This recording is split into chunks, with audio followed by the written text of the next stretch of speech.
Kita menyaksikan bahwa kemajuan sistem telekomunikasi dan teknologi informasi itu berkembang amat pesat. Dan ada 3 aspek fundamental, yaitu akses, kecepatan, keamanan. Terkait dengan pembangunan ini adalah perlindungan atas hak intelektual yang nanti akan terkait dengan industri manufaktur yang terkait di sini. Kami memandang investasi padat modal yang seperti ini, padat karya, akan memungkinkan Indonesia untuk lompat lebih cepat. Kalau saya selalu solutif dan tindakan. Kalau memang hanya 0,5 triliun, perlu kehendak politik. Ya bangun itu pabrik segera. Kita harus sekarang mendidik anak-anak kita lebih banyak di bidang sains, teknologi, engineering, mathematics. 10.000 kedokteran, 10.000 di bidang sains, teknologi, engineering, dan mathematics. Kita ambil yang terpintar dari Indonesia, kita kirim ke luar negeri. Kita punya industri swasta untuk gadget. Pabriknya ada di Semarang. Harganya terjangkau, lebih murah. Kita bisa menugaskan kepada PT lain. Satu komputer, satu laptop seharga maksimum 1 juta. Sedetik ini kalau kita mau komparasikan, di India pernah dilakukan. Sehingga apa?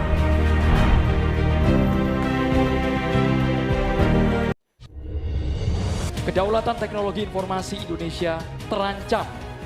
Impor ponsel tahun 2023 mencapai 30 triliun rupiah. Padahal untuk membangun pabrik ponsel hanya membutuhkan investasi sekitar 0,5 triliun rupiah.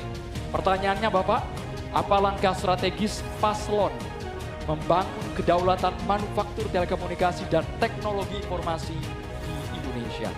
Waktu Bapak 2 menit dimulai saat Bapak berbicara.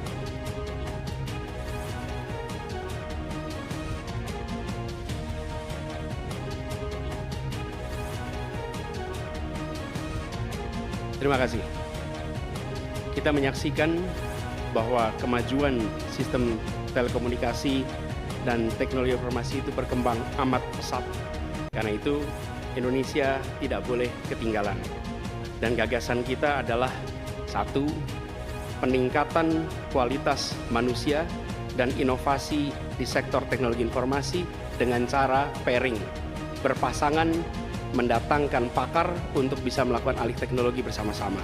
Yang kedua, memprioritaskan investasi yang masuk dalam bentuk investasi padat karya yang didukung dengan perbaikan reformasi birokrasi dan pemberantasan korupsi. Ini akan memberikan lowongan kerja untuk masyarakat lokal.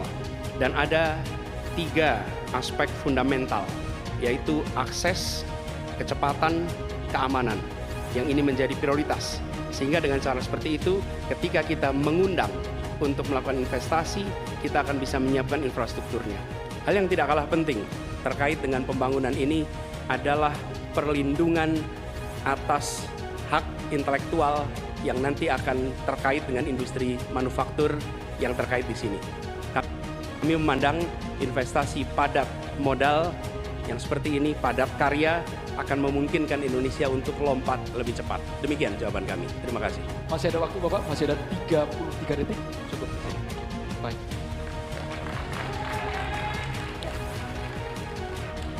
Selanjutnya kami berikan kesempatan kepada calon presiden nomor 2, Bapak Prabowo Subianto, untuk menanggapi jawaban yang disampaikan oleh Bapak Anies Baswedan. Waktu Bapak 1 menit dimulai saat Bapak berbicara. Kalau saya selalu solutif dan tindakan. Kalau memang hanya 0,5 triliun, perlu kehendak politik. Ya bangun itu pabrik segera.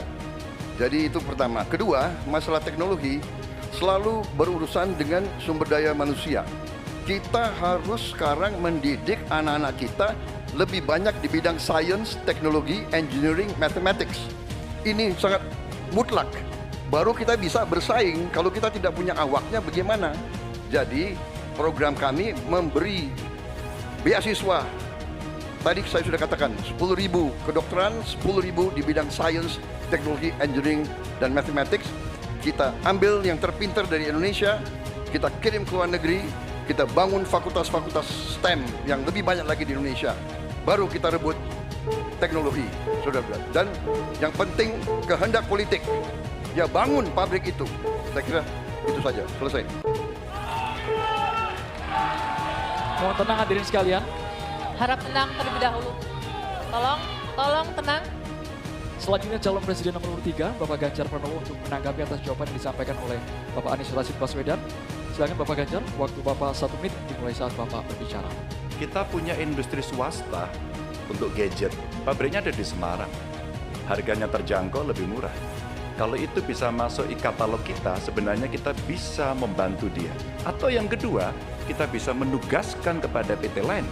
Kalau nggak salah dulu pernah akan dibuat ini. Satu komputer, satu laptop seharga maksimum 1 juta. Sayang, kalau ini tidak kita pastikan tanpa penugasan dari pemerintah, maka tidak pernah selesai. Kalau tidak, pilihannya adalah bergandengan tangan dengan industri yang ada di luar dengan brand-brand internasional, tapi pabriknya di Indonesia. Politik ini kalau kita mau komparasikan, di India pernah dilakukan. Sehingga apa? Transformasi pengetahuannya, teknologinya, semua akan bisa dilakukan dan kita akan mendapatkan nilai tambah. Gen kita akan ditambahkan di situ, kita bisa melakukan tindakan-tindakan untuk mencapai kemandirian sehingga kalau kemudian kita tidak terlalu bergantung. Waktunya habis. Saatnya calon presiden nomor urut 1, Bapak Anies Rashid Baswedan untuk merespon tanggapan calon presiden nomor urut 2 dan juga nomor urut 3. Silakan Bapak Anies, waktu Bapak 1 menit dimulai saat Bapak berbicara. Tadi saya sampaikan garis besar gagasan untuk kita bisa membangunnya. Ketika sampai kepada kegiatan praktis, maka pendekatannya kolaboratif.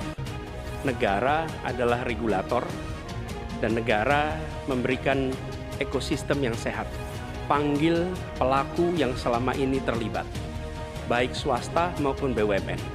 Sampaikan ada kebutuhan membangun pabrik telepon seluler. Tanya apa yang dibutuhkan dari negara. Yang dibutuhkan apa? Apakah perizinan? Apakah dana? Apakah keleluasaan pajak? Semua yang menjadi kebutuhan diberikan. Tapi pelakunya tetap swasta ataupun BUMN. Jadi fungsi kita ketika bicara membangun, bukan negara yang membangun, tapi memberikan pada BUMN atau swasta dan yang sudah bergerak di situ, siapkan infrastrukturnya, beri target waktunya, lalu eksekusi, tunggu peresmiannya. Terima kasih.